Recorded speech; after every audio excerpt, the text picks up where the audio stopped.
15 de febreiro de 2022. Aquel día fundía o Villa de Pitanxo, un pesqueiro do Grupo Nores con base en Marín. Aconteceu de madrugada en augas de Terranova, no Canadá, cunha situación meteorolóxica moi adversa. La situación en las aguas de Terranova, porque está cerca de Terranova, era muy mala. Se divisaron hace aproximadamente una hora 4 balsas salvavidas y se ha podido acceder a esas 3 de las 4, 2 vacías, completamente vacías, e en unha de ellas solo 3 supervivientes. Eses foron os únicos sobreviventes que deixou a traxedia o capitán do buque, o seu sobriño e o mariñeiro ganés Samuel Cuesi. Os outros 21 tripulantes faleceron, xerando unha gran conmoción na ría de Pontevedra e en toda Galicia. A Xunta declaraba axiña 3 días de loito oficial.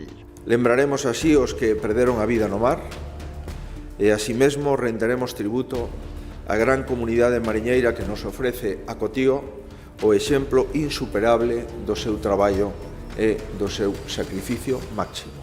Nos días seguintes ao naufraxio, as mostras de pesar non deixaban de sucederse. Houbo minutos de silencio no Congreso dos Deputados, na sede do Goberno galego en Santiago e en moitos concellos das Rías Baixas. Case a metade dos tripulantes eran de nacionalidade peruana. Vivían en Bueu, Moraña e Cangas, pero tamén había un veciño de Pontevedra e outro de Cambados. Nesta vila houve unha concentración na que participaron moitos compatriotas peruanos que exixían á armadora información do que estaba sucedendo no Canadá. La empresa que nos dé más detalle porque no sabemos nada de esto. No sabemos, e non solamente estamos hablando de un peruano, estamos hablando de más. Esa foi precisamente a primeira das reivindicacións de todas as familias, saber que estaba pasando en Terranova e tamén que a armadora non ocultase información. Comezaba así unha exemplar unión de todos os familiares. Que estas 21 familias estamos unidos por el dolor, por la pérdida y también por la firme convicción de que no vamos a dejar abandonados nunca a los nuestros.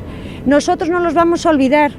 Y queremos también, primero, encontrarlos, o por lo menos buscarlos. Estas declaracións de María José do Pazo tiveron lugar no funeral que se celebrou no Templo Novo de Marín un mes despois da traxedia, onde puideron reunirse con Filipe VI. Ela, filla dun dos tripulantes falecidos, convertíase na voz das 21 familias, sempre unidas, pedindo o mesmo, coñecer a verdade.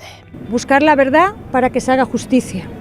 Y yo creo que eso es la manera de que descansen en paz los 21 y también todas as familias. Pero as cousas non foron doadas para as familias, en especial polas trabas do Goberno de España para baixar o pecio fundido. Os familiares tiveron que facerlle fronte a un ano interminable con concentracións e reunións de todo tipo, sempre co mesmo obxectivo. Queremos que se baje al barco para una investigación que sea plena. No vamos a parar, no vamos a olvidar a los nuestros y no vamos a dejar de pedir isto. Unha petición que un ano despois aínda non está resolta. A presión das familias que mesmo chegaron a trasladarlle as súas inquedanzas ao Papa Francisco levou o Goberno de España a ceder, tamén polas presións da Xustiza Española ou do Parlamento Europeo.